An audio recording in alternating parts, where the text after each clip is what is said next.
অনেক দিন আগে এক রাজা ছিলেন যিনি দীর্ঘকাল রাজত্ব করছিলেন। তার চুলও সাদা হয়ে গিয়েছিল, কিন্তু সিংহাসনের প্রতি তার আসক্তি অটল ছিল। একদিন তিনি এক মহোৎসবের আয়োজন করলেন এবং তার গুরু ও মিত্র রাজাদের আমন্ত্রণ জানালেন। উৎসবকে আরও মনোরম করতে তিনি রাজ্যের বিখ্যাত নর্তকীকেও আমন্ত্রণ পাঠালেন। সন্ধ্যা হলে জাঁকজমকের সঙ্গে উৎসব শুরু হল।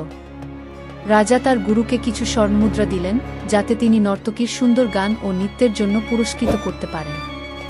সারারাত ধরে নৃত্য চলতে থাকল। ভোর হতে চলেছে, তখন নর্তকী দেখল যে তার তবলাবাদক ঝিমোচ্ছে এবং হাঁপাচ্ছে। তাকে জাগানোর জন্য নর্তকী একটি কবিতা আবৃত্তি করল। বহু কেটেছে, কিছু বাকি।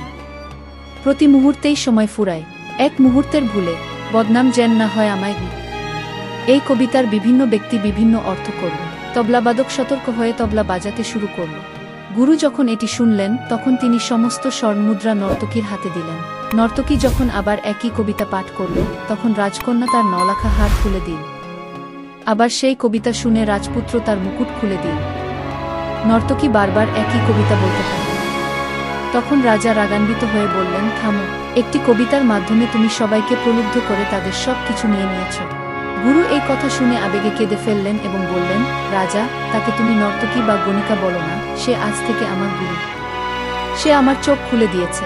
আমি সারা জীবন অরণ্যে সাধনা করেছি, অথচ শেষ সময়ে এসে এই নৃত্য উপভোগ করে আমারই সাধনা নষ্ট করতে বসেছিলাম।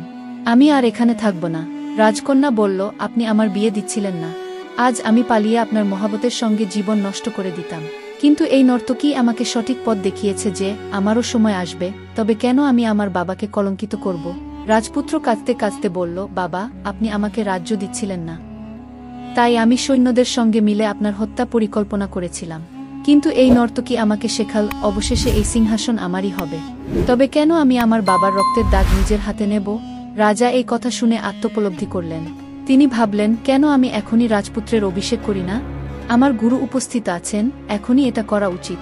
তখনই তিনি রাজপুত্রের রাজ্যাভিষেক করলেন এবং কন্যাকে আশ্বাস দিলেন, আমি খুব শীঘ্রই তোমার জন্য যোগ্য পাত্র দেখে তোমার বিবাহ সম্পন্ন করব।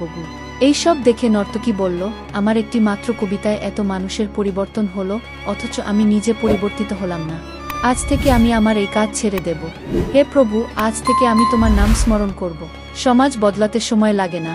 মাত্র দুটি লাইনও মানুষের হৃদয়ে গভীর পরিবর্তন আনতে পারে, যদি সে ধৈর্য ধরে এবং সঠিকভাবে চিন্তা করতে পারে।